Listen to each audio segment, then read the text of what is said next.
We hear the word government thrown around all the time, right? But what does it actually do? Well, today, we're going to break down what government really is and the essential role it plays in all of our lives, from the price of your groceries to the very roads you drive on.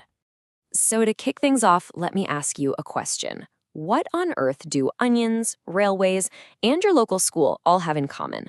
I mean, on the surface, they seem totally random, like they have nothing to do with each other. But they do share one really important thing. And the answer is, they're all part of the government's massive daily to-do list. It's kind of wild when you think about it. The range is huge, from economic stuff like keeping onion prices in check to building our roads and schools. And that right there brings us to our first big point. Government isn't some far-off, abstract concept. It's right here, and its work is literally all around us, woven into just about everything we do. The source material for this really nails it with a simple but powerful idea. Every single country needs a government to make decisions and, maybe most importantly, to actually get things done. That's its core job. Okay, but it's not just about those day-to-day things. The government's to-do list gets way bigger. So let's zoom out and take a look at the full scope of its responsibilities. Yeah, we're talking about the really big stuff here. Things like protecting the country's borders, managing relationships with other nations, but also making sure people have enough to eat and access to good healthcare. And, of course, stepping in to organize aid when disaster strikes, like during a flood or an earthquake. Now, here's something you might not immediately connect with the government: the legal system. When people have arguments or when crimes are committed, the courts that step in to handle all that. Yep, the entire court system is also a core part of the government. So that is a ton of work and a huge amount of responsibility, right? It just naturally leads to the next question. Why is all this even necessary? Why do we need an organization to do all this in the first place? Well, the answer to that really gets to the very heart of why we even have governments at all. It all comes down to a basic need for rules and a little bit of organization. Our source gives us a really clear definition. A government is the organization that leads, makes the big calls, and then puts those decisions into action for everyone who lives there. Basically, you can think of it as the central command for the entire country. To put it really simply, its whole purpose is to create order out of potential chaos. Because when you have millions of people living and working together, you need that basic structure so that society can actually function and people can feel secure. And this is why those rules have to apply to everyone. It's all about making sure resources are managed fairly, that the country itself is protected, and most importantly, so that you and I can feel secure in our daily lives. Okay, so we've talked about what a government does and why it needs to exist. But the big question is, how in the world does one single organization actually manage all of this stuff, from local roads to international peace? Well, the secret is all in the structure. See, a government isn't just one giant thing. It's actually broken down into different levels, from the national scale all the way down to your very own neighborhood.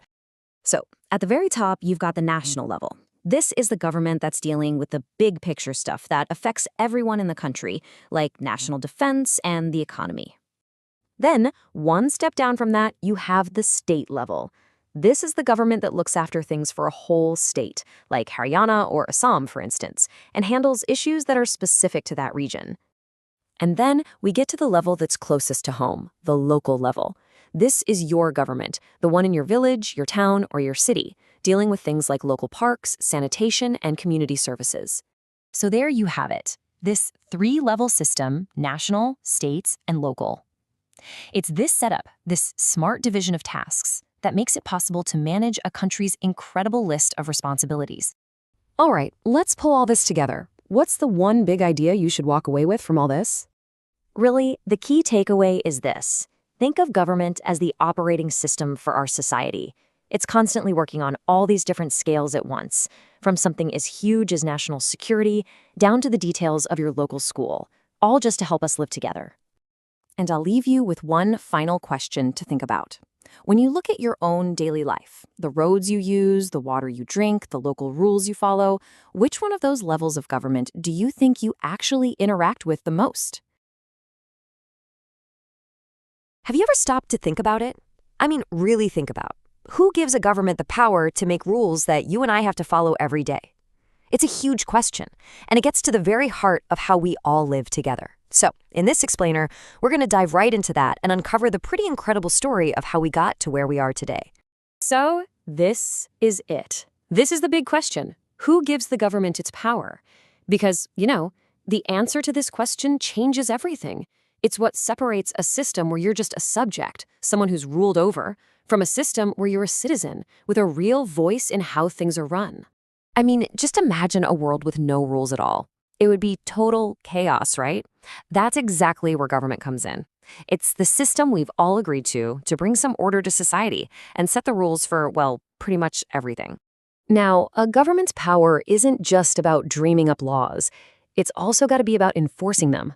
A law without enforcement, that's basically just a friendly suggestion. Think about a driver's license. The rule says you need one, but it only really works because there are actual consequences if you get caught without it. You see, you can't have one without the other. Okay, so we get what a government does, but that brings up the next big question. Who actually gets to be in charge? Generally speaking, you can boil it down to two main ways that power gets handed out in a society. Let's check them out. And this slide just lays it out perfectly. In a democracy, the power comes from the people.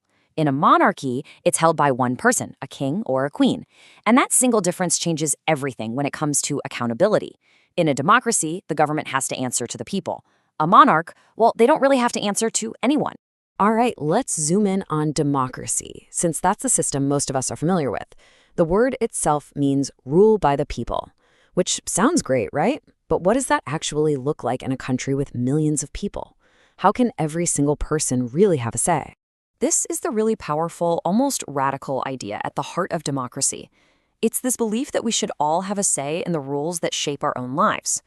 But as we're about to see, taking that amazing ideal and making it work in the real world, well, that's the tricky part. Can you imagine trying to get millions of us to agree on every single little decision? It would be impossible. We'd never get anything done. And that's exactly why we have what's called a representative democracy. We elect people to be our voice, to go and make those decisions for us. It's kind of like sending a delegate to a big meeting to speak for you. Okay, so for government to call itself truly democratic today, it has to have something called universal adult franchise. It's a fancy term, but it just means that every single adult citizen gets the right to vote. Seems pretty basic and obvious to us now, but believe me, that right was not easily won. Yeah, this idea of one person, one vote is actually pretty new.